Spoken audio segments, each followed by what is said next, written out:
Warm welcome to CA Raja classes and thank you so much for joining this mini and micro webinar. Before we get into the discussion, let me just take a couple of minutes to introduce myself. I am CA N Raja, a chartered accountant by qualification, a teacher and trainer by passion, and teacher for 3 lakh plus students worldwide. I started my career as a banker with State Bank of India. Then after a period of 4 years, I got into CA practice. I had my practice for 7.5 years. But I realized my calling is teaching. I started focusing on teaching and training, and today, with the blessings of God, we have 3 lakh plus students worldwide. So now it's time for us to get into the session. Let us understand what is letter of credit. Let's look at this transaction. There is a seller and a buyer. Seller selling goods to buyer and buyer is making payment to seller immediately, and there is no complication in this transaction. We can say it's a normal transaction, but just think of a transaction where the buyer and seller are in different geographies or say in different countries, and they do not know much about each other, but this buyer wants to purchase goods on credit and seller is also ready to sell on credit, but seller does not know this buyer thoroughly, and because of that he lacks faith.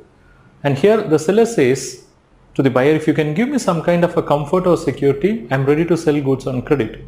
So what this buyer will do, he will approach his bank where he is having his working capital facilities, and he'll explain the situation that there is a seller who is ready to sell goods on credit, but he needs some kind of a comfort. So what this bank will do, after assessing the position of the buyer, that is bank's customer, this bank will send a letter called letter of credit, and in that letter bank will say, hey seller, you can sell goods on credit to this buyer who is our customer. And hereby saying this, bank is indirectly assuring the financial standing of the buyer, and then bank also gives assurance that buyer will make payment on the due date. And in case if the buyer is not making the payment on the due date, then do not worry, you come and ask us. We will pay you provided you guys have agreed on all the conditions. That is, you guys agree on conditions and comply with the conditions. Let's say for buying goods, buyer will place certain conditions, and only when seller comply with all the conditions, as a banker we will honor it. Okay, so that will be mentioned in the letter of credit by the buyer's bank to the seller's bank. Now seller has got a big comfort because there is an assurance, that too from the bank, that buyer will make payment on the due date, and even if buyer does not pay any money, okay, he is going to get that money from the bank provided that seller is complying with all the conditions that are mentioned in the letter of credit. Okay, so on the strength of this letter of credit, seller is going to sell goods to the buyer on credit basis, and it is the duty of the buyer to make payment on the due date to the seller. But what will happen if buyer does not pay on the due date? Simple. Seller will ask the bank to make payment which has issued letter of credit, and this scenario will be called as devolvement of LC. If all conditions stipulated in the letter of credit are complied by the seller, then the bank which had issued LC has no room to escape. They have to make payment to the seller. Of course, eventually they can collect it from the buyer, but they got to meet the payment to the seller. So this mechanism is nothing but LC mechanism, and it promotes trade. It helps various transactions to take place. Okay, so this is about LC. And who are the parties generally involved in LC? Number 1, the buyer, we call him as applicant. 2, seller, we call him as beneficiary. And number 3 is the bank of the buyer, that is LC issuing bank. Okay, we call it as LC issuing bank. And the LC will not be dispatched simply through post, it will be routed through another bank in seller place. We call that bank as advising bank. And sometimes seller may be in a dominating position, or seller may not believe the LC issued by the issuing bank of the buyer. Seller may stipulate a condition saying that LC got to be confirmed by bank in his location. So another bank may also come into picture. We call that bank as a confirming bank, and it's through these banks the entire LC process revolves. Let's have a look at the types of letter of credit. Now, types of letter of credit would basically depend upon the method of payment, whether the LC is revocable or not, whether any middleman is involved or not, or whether any other transactions is involved or not. Okay, so it depends upon all this. Now, the basic classifications what we can have is number one, irrevocable LC. It does not mean we are going to have a revocable LC. That concept was removed way back in 2007. It means now all LCs that are opened are irrevocable in nature. It means you cannot, you can neither amend nor cancel the LC without the express agreement of all parties to the LC. So that's what we mean by irrevocable LC. It means when we say all parties, the applicant, issuing bank, beneficiary, all three minimum should agree. Then we can also have two or three other classifications or types of LC. One, we have site LC. Site LC is a case where the supplier is not giving, the seller is not giving any credit to the buyer. It means the buyer is opening LC in favor of seller just to get his confidence so that he can send the goods, because the goods have to travel a longer distance, and the seller has a fear whether the buyer would pay or not, say without credit itself, because there is going to be a transit period and whether he will pay or not, so there is a fear. So seller has insisted on LC and buyer had opened LC in favor of seller, and that is a site LC. So in site LC, what is going to happen? The buyer's bank would open the LC, and by the time it reaches, that is by the time it is cited to the bank, the payment has to be made. Okay, it means if the seller is going to show the documents which are prescribed in letter of credit which is opened by the buyer in favor of the seller, and if the seller is going to show all the documents, say like invoice, say the transit documents, shipment documents, and insurance, whatever that is stipulated, and if everything is shown, then payment at site should happen. So here the payment is happening on or upon presentation of documents. Even though we say site, it would take minimum say 7 days, or it sometimes it goes like 7 plus 7 plus 7, 21 days. Okay, so that's about site LC.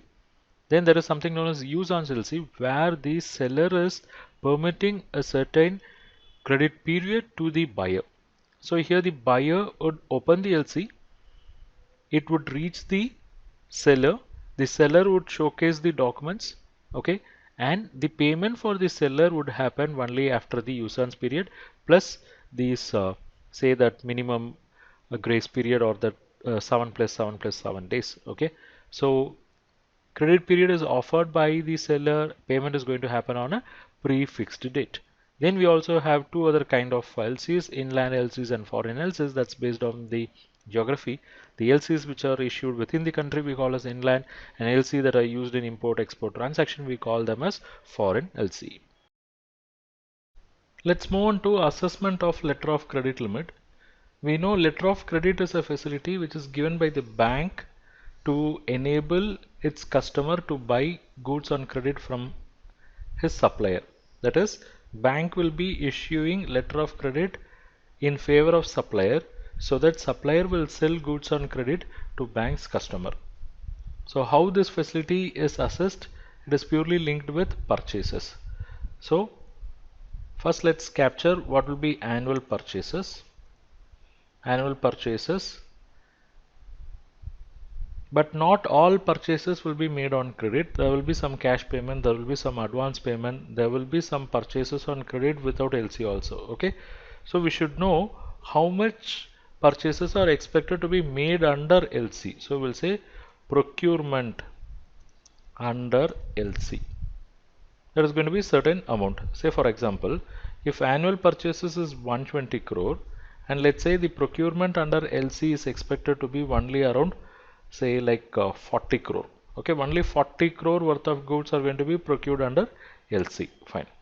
Then we should know what is the monthly purchase. Monthly purchase of what? Monthly purchase of LC goods. Okay, which is nothing but item number B divided by 12.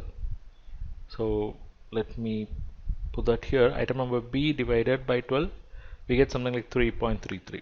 Okay, so this is the monthly purchase of goods under LC.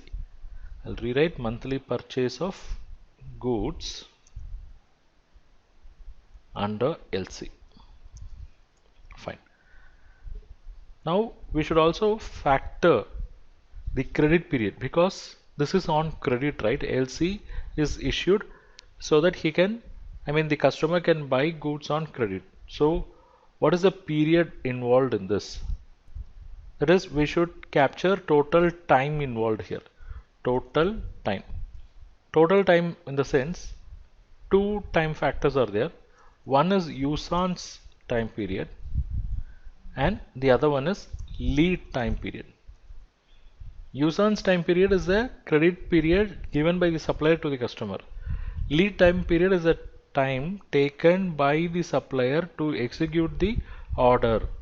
Let's say the bank's customer has placed order with supplier and supplier is going to take 21 days for executing that order. So that's the lead time period. And usance time period is the credit period which he gives. Let's say for example, lead time period, that is if a customer makes an order today, the supplier will take 15 days to manufacture those goods, and supplier is also giving 45 days credit.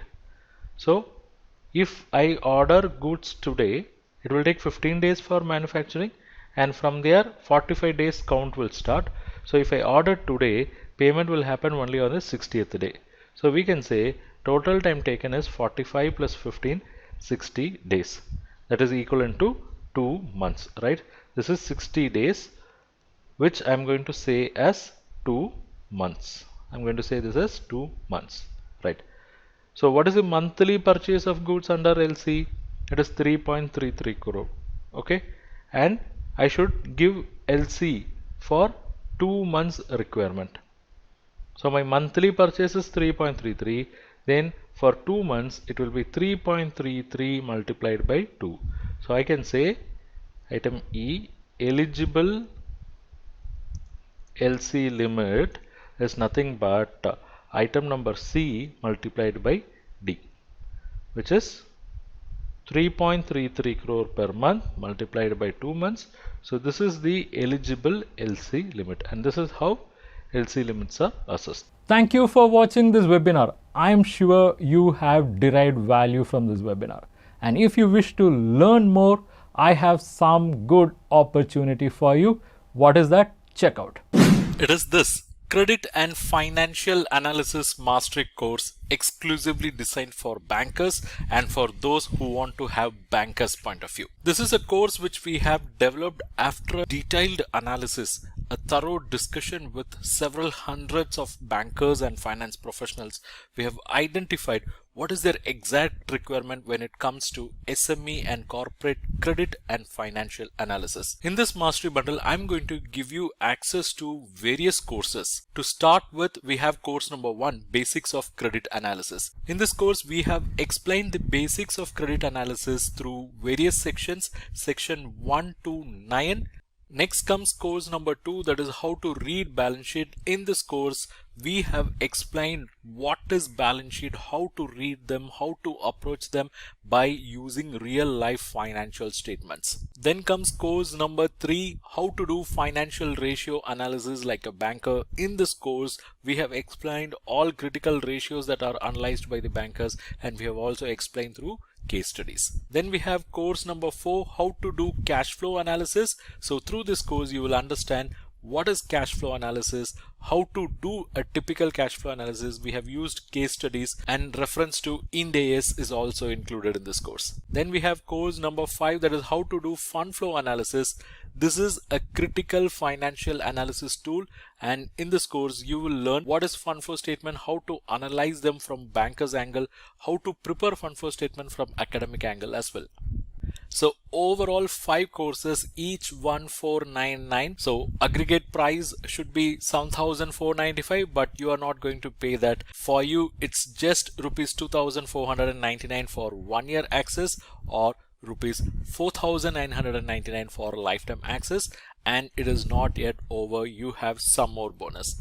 Bonus is course number 6, how to carry out credit risk rating for non-trading entities. These are all the topics covered in this course. Then course number 7, It is how to carry out credit risk rating for trading entities. Not yet over. You also have access to course number 8, that is how to prepare CMA report for bank loans. It's a comprehensive course which will run for 8 plus 5 hours, and you will learn entire CMA report preparation process. And course number 9, how to prepare cash budget for bank loans. Course number 10, how to assess fund-based working capital. So in this course you will understand what is working capital, what are working capital credit facilities and how to assess them, what are the key ratios that are related to working capital, and what are the additional key analysis that will be done by bankers on working capital matters. You will get a comprehensive understanding of cash credit, export finance, and there are certain on-demand videos as well.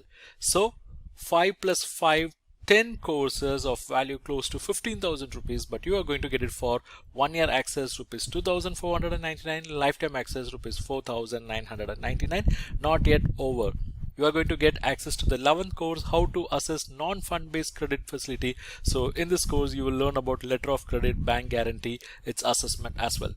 Then comes course number 12, how to do term loan appraisal and assessment, because it's a complex process with a lot many technicalities. So this course covers all in detail. And course number 13, basic elements of loan proposal. So how a typical loan proposal will be, what are the basic elements that are covered in this course. And we have course number 14, case study on credit analysis, various case studies based on practical experience and discussion with various bankers and finance professionals are included in this course. And course number 15, this is about collateral securities, where you get knowledge about collateral securities. So overall it's 15 courses of value close to 22,485. It's 1,000 plus lectures. You can subscribe for 1 year access or lifetime access as you wish. These are all pre-recorded courses, so you can access them anytime as per your convenience. You can access them in mobile app or desktop, and for you the price is not 22,485, it is rather 2,499 for 1 year access or 4,999 for lifetime access. You can check the link in description, where without using any discount coupon code you can enroll at this discounted price, because it's a discount applied link. And not yet over, you're also eligible for some more bonus. The bonus is access to various ebooks and e-resources. You are going to get access to various financial ratios ebooks, financial management related ebooks. You will get access to financial analysis related ebooks, credit analysis ebooks. Not yet over, you will also get access to other resources like test series, templates, audiobooks, video books, career guidance material, and a bonus resource. Check the link in description and enroll now.